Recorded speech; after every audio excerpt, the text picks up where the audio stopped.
minds are some of the busiest places in the known universe.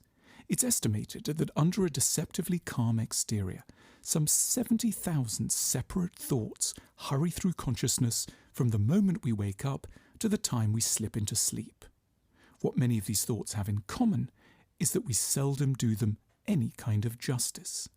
The result is a kind of sensory overload and an immense difficulty processing what we've actually been through. We don't have time to feel the anger we're beset by.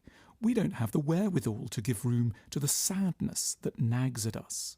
We can't, on too many occasions, properly think our own thoughts or feel our own feelings. But these thoughts and feelings do need to be understood and will protest more or less actively when they're not. Anger that hasn't been given its due will emerge as irritability. Grief that hasn't been honoured will metastasize into aimlessness and despair. What we call mental illnesses are usually the outcome of periods of our lives that we haven't had the strength or opportunity to understand or mourn. What can help our troubles is self-exploration, and that's why we've produced 5 questions that we suggest can be rehearsed every evening on a regular basis and will help to appease the sources of our troubles. First question: what am I really worried about? This question recognises something rather unusual about how we operate. We frequently don't stop to ask ourselves what we're truly worried about. This sounds odd. Surely, if we're worried, we would be expected to pause rather quickly and explore why. But our minds seem not to work in this supremely logical-sounding way. They feel anxious long before they're ever motivated to ask themselves why they might be so. They can carry on for months, even years, under the fog of diffuse concern before setting themselves the challenge of zeroing in on what is really at stake. So the question bids us to stop running and to turn around and look at what might actually be ailing us. The use of the word really is strategic. We often use one worry to shield us from another. We worry about an upcoming interview to protect us from worrying about the state of our relationship. We worry about money in order not to worry about death. So it can be helpful to keep a supplementary inquiry in mind. What worry might lie behind the worry that is currently obsessing me? Second question: what am I presently sad about? We can make a generalization. We go around being far braver than is good for us. Because we need to get on with the practicalities of the day, we frequently push to the side all the slights, hurts, disappointments and griefs that flow through our river of consciousness. We choose not to notice how vulnerable we are for fear that we cannot afford our own sensitivity. But stoicism and strength carry their own dangers. With the help of this question, we should give time to noticing that despite our competent and strong exteriors, lots of smaller and larger things have managed to hurt us today, like every day. Perhaps someone didn't laugh when we told a joke, our partner's been a little distant of late, a friend didn't call, a senior figure at work was less than completely impressed. We don't need to mock ourselves. We aren't weaklings for being fragile. In fact, there is no clearer evidence of our maturity than our capacity to explore the ways in which we, like everyone else on the planet, are as sensitive and easily bruised as a child. Third question: who has annoyed me and how?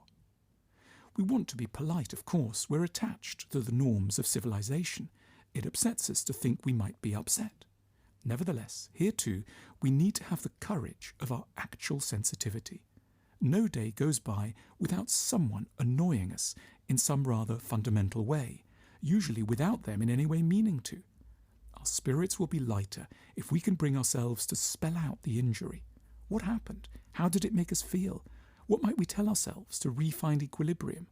If we were lucky, we used to do this sort of thing with a kindly parent when we returned home from school. Now, as careful guardians to ourselves, we can internalise the process and use our inner adult to soothe the always easily flustered, but also easily calmed inner child. Fourth question: what does my body want? Much of what we feel but don't process has a habit of ending up in our bodies. That's why we develop backache, tense shoulders, knotted stomachs, and fluttery hearts. In order to live more easily around our bodies, we should regularly drain them of the emotions that they have unfairly been burdened with. We should mentally scan our bodies from top to toe and ask ourselves what each organ might require. What do my shoulders want to tell me? What would my stomach want to say? What does my back need? What do my legs crave? The questions may sound strange. What is surprising is that we're likely to have some very concrete answers just waiting for us when we ask. Fifth question. What is still lovely? Despite so much that's difficult, every day brings us up against a range of things that still delight and enchant us. Often these elements are small: the light on the kitchen wall in the morning, a child holding its parent's hand at the bus stop, a fig we had at lunchtime.